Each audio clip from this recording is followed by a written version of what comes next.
ভিতরে গদি বালিশ দিতে হবে না? না, গদি বালিশ ছাড়াই হয়ে যাবে।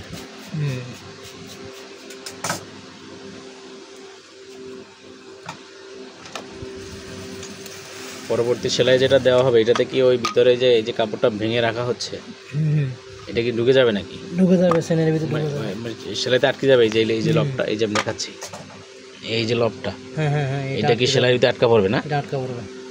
আচ্ছা আচ্ছা।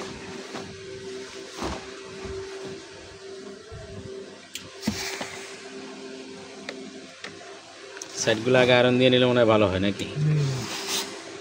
এখন দিলে সোজা হয়ে থাকে।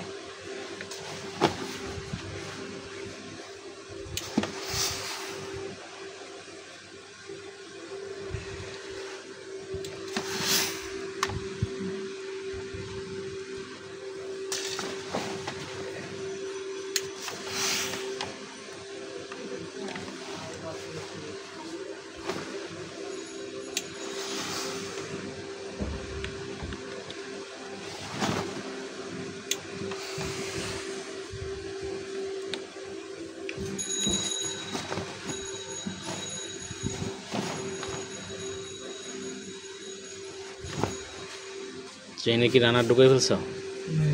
রানার ঢোকা নিচ্ছে।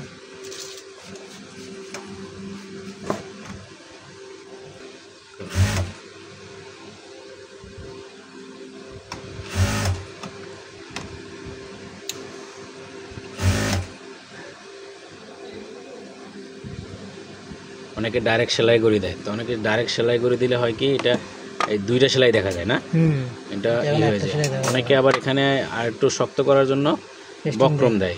বক্রম দিলে আমার মনে হয় যে এটা কি, বক্রম দিলে এখানে তো বক্রম থাকে, তাহলে হার্ড হয়ে থাকার কথা না? বক্রম কাপড় প্লাস চেইন, এটা তো শক্ত হয়ে থাকার কথা। এটা দিলেও ভালো। এখন তো এটা একদম ফিনিশিং হবে না, সুন্দর মতো ফিনিশিং হবে। এখন তো এটা বক্রমের প্রয়োজন নেই। যে যেভাবে কাজ শেষে বক্রম দিলে সময়ও নষ্ট হচ্ছে, প্লাস পরবর্তীতে যদি এটা গোছায়া যায় বক্রমটা বটে যাবে, বক্রমটা কিন্তু বটে যাবে। আচ্ছা আচ্ছা। পকেট থেকে কয় ইঞ্চি নিচে দিলে এটা? এই 5 ইঞ্চি হবে। 5 ইঞ্চি নিচে না? সবার কি 5 ইঞ্চি নিচে থাকে নাকি? না, ছোট 4 ইঞ্চি 3.5 ইঞ্চি। আচ্ছা আচ্ছা আচ্ছা। প্যাকেটটার গ্যাপ কতটুকু দেওয়া হয়েছে? 6 ইঞ্চি। 6 ইঞ্চি। আচ্ছা ঠিক আছে, ভেরি গুড।